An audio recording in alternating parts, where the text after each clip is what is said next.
Assalamualaikum warahmatullahi wabarakatuh. Hai, terima kasih udah klik video aku ini dan selamat datang di channel aku. Dan buat yang baru aja nemuin video aku ini, kalian wajib buat subscribe di channel aku. Dan untuk tombol like-nya kalian bisa putuskan nanti ketika kalian udah selesai nonton video ini ya. Video aku yang ini, aku akan tetap ngebahas tentang cerita-cerita horor dan kisah-kisah mistis yang terjadi di Kalimantan, tempat aku tinggal. Hai Kalimantan, kalian anak-anak Banua wajib ya buat support aku dengan tekan tombol subscribe-nya. Dan juga tombol like-nya jangan pelit-pelit lah, ini kan karya anak Banua, jadi kalian harus bisa support aku. Aku akan ngebahas dan menceritakan kepada kalian tentang bangunan-bangunan angker yang ada di Kalimantan Selatan.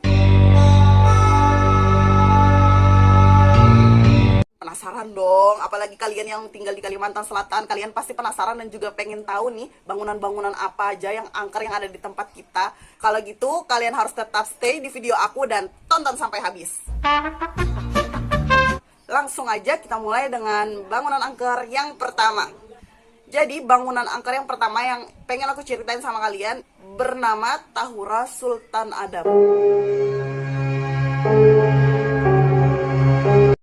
Terletak di Jalan Insinyur Muhammad Nor di Desa Mandiangin, Kecamatan Martapura, Kalimantan Selatan.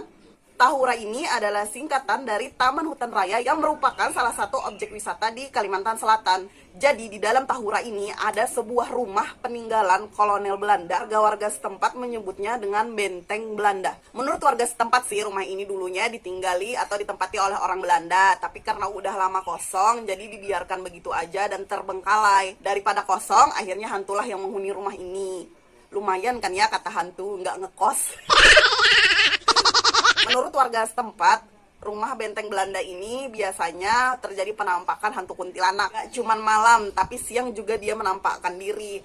Karena seringnya terjadi penampakan ini, gak cuma di malam hari, tapi di siang hari juga, itu Mbak Kunti selalu nongol. Akhirnya warga-warga setempat tuh memutuskan untuk menghancurkan aja rumah itu. Lalu yang tersisa dari rumah itu tuh kayak tinggal bawahnya gitu aja, wah. Meskipun warga setempat sudah meruntuhkan tempat ini, tetap saja kesan angker dan seramnya masih bertahan di sisa-sisa reruntuhan rumah benteng Belanda ini, Wal. Bangunan angker yang kedua adalah bernama Alam Roh. Kayaknya kedengaran mistis gitu. Alam Roh ini dulunya adalah tempat markas pejuang-pejuang kemerdekaan rakyat Kalimantan Selatan, Wal. Jadi tempat Alam Roh ini terletak di Desa Pakualam, Kecamatan Sungai Tabuk, Kalimantan Selatan. Dan tempatnya ini terpencil dan jauh dari kota. Karena tempat ini adalah peninggalan sejarah, maka oleh pemerintah daerah dijadikanlah sebuah situs tempat bersejarah. Terus dibuatkan pos penjaga di dekat situ, juga museum ini yang isinya adalah benda-benda peninggalan sejarah dari para pejuang-pejuang Kalimantan Selatan. Tempat ini karena jauh dari pusat keramaian kota, jadi tempatnya ini selalu sepi, Wal. Dari dulu sampai sekarang tempat ini sepi. Di tempat ini dulunya para pejuang-pejuang Kalimantan Selatan berlatih di dalamnya. Perang, terus berlatih strategi-strategi perang untuk melawan para penjajah Belanda. Nah, kenapa tempat ini dinamakan Roh Alam? Menurut cerita, tempat ini di 4 sudutnya itu dilindungi oleh jimat-jimat sakti yang dapat menipu mata orang-orang Belanda.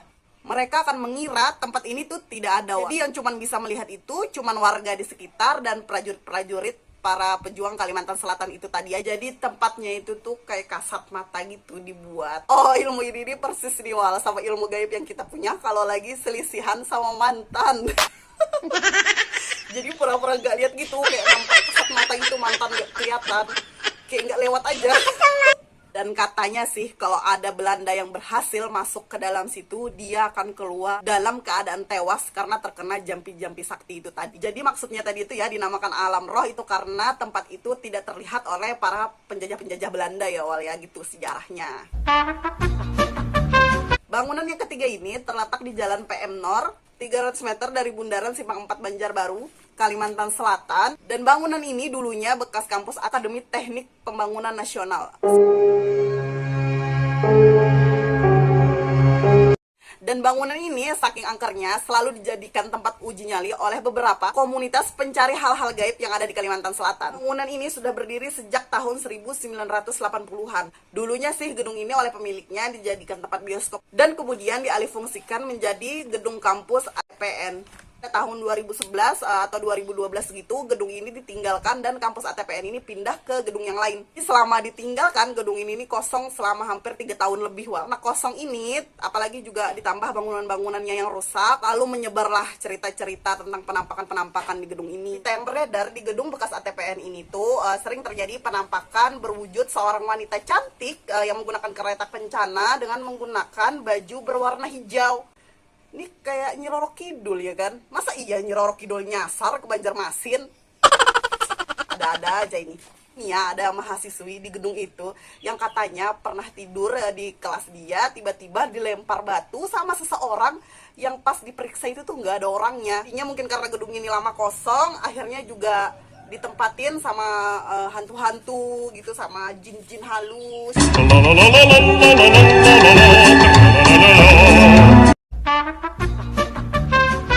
Bangunan angker yang terakhir yang ada di Kalimantan Selatan ini namanya itu adalah Mes L.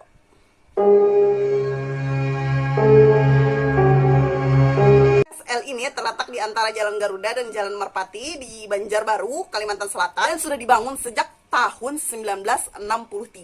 Jadi ini nih 1963 udah merdeka ya Indonesia. Dulu Mes L ini dihuni oleh para pekerja-pekerja Uni Soviet. Nah, Uni Soviet ini kalau yang sekarang namanya negara Rusia ya Wal ya. Ini pada tahun 1963 Indonesia ini mengadakan kerjasama Wal dengan negara Uni Soviet. Ya, Uni Soviet ini Rusia ya sekarang.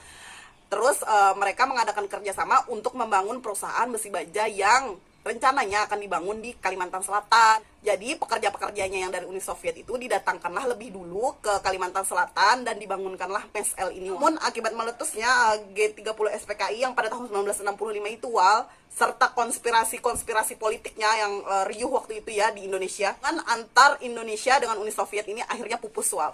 Jadi kayaknya Uni Soviet ini nggak mau gitu berurusan dengan negara yang lagi kacau balau. Akhirnya rencana untuk membangun perusahaan besi baja tadi itu tuh gagal total Wal. Karena kerjasama ini akhirnya pupus, para pekerja tadi akhirnya mudiklah pulang kampung ke Uni Soviet. Sejak itulah Mes L ini jadi terbengkalai, terus kok makan waktu ya kan, akhirnya jadinya lapuk, terlihat suram karena lama ditinggalkan.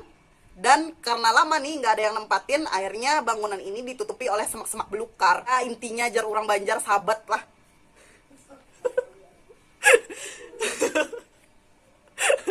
Di belakang Mes L ini ada sumur bor tua peninggalan para pekerja Uni Soviet itu. Terus juga ada pohon beringin besar.